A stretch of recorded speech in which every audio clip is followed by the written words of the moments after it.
Situation में गंभीरता तो बहुत है, लेकिन जिस भाषा में उस गंभीरता को प्रस्तुत किया जा रहा है वो बिल्कुल ऑब्जेक्शनेबल है। एटलीस्ट मैं पर्सनली तो उससे अग्री नहीं करूँगी। भाषा उनकी बहुत ही वाहियात है, इसमें कहने में मुझे कोई आपत्ति नहीं है। उस भाषा का प्रयोग करने से उनको बचना चाहिए था।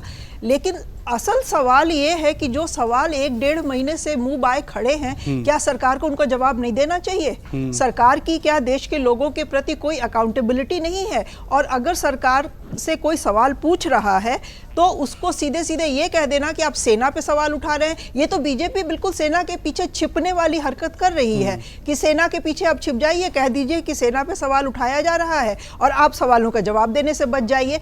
भाई, आप जब डेलीगेशन भेज रहे हैं, कितने देशों में आप जा के अपने रिप्रेजेंटेटिव्स को भेज के अपनी सिचुएशन एक्सप्लेन कर रहे हैं, तो क्या देश के लोगों को ये जानने का हक नहीं है?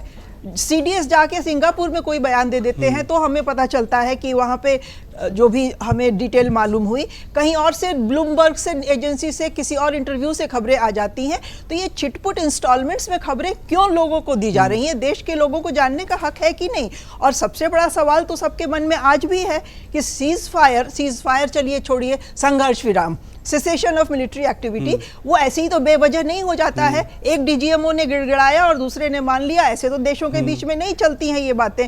तो वो किन शर्तों पे हमने किया?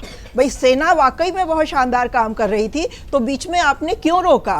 इस चीज को, इस आतंकवाद के खिलाफ लड़ाई को आप एक लॉजिकल कंक्लूजन तक जाने के बिल्कुल मुहाने पे खड़े थे इस बार। फिर आपने क्यों अचानक से अपने पैर खींच लिए? और जब पैर खींचे तो उसकी खबर हमें कौन देता है? अमेरिका के राष्ट्रपति ट्रंप देते हैं।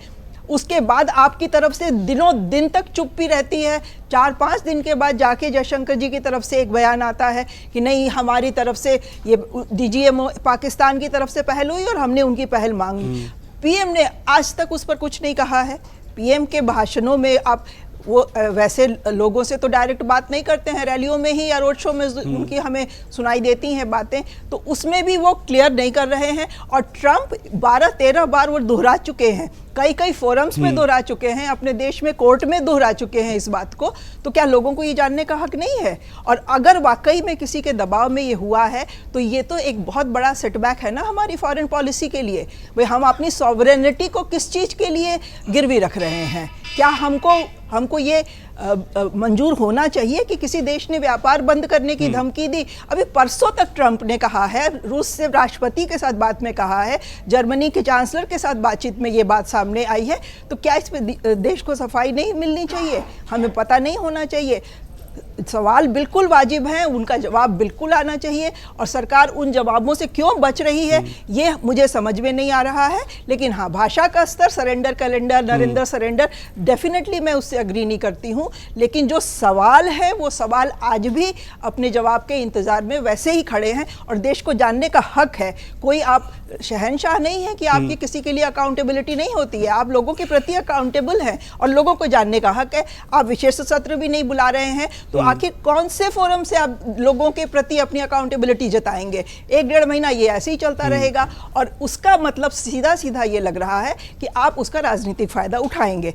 ये जो काउंटर आर्ग्यूमेंट्स, काउंटर एलिगेशंस लगते रहेंगे, आपस में शब्दों के इस तरह से वर्बल वॉर छिड़ती रहेगी, तो उसका राजनीतिक फायदा दोनों तरफ से उठाया जाएगा, जो होगा और जो बहुत अनफॉर्चुनेट है। अगर आप ये वीडियो YouTube पर देख रहे हैं तो हमारे चैनल को सब्सक्राइब कर बेल आइकन दबाएं और Facebook पर देख रहे हैं तो हमारे पेज को लाइक करें।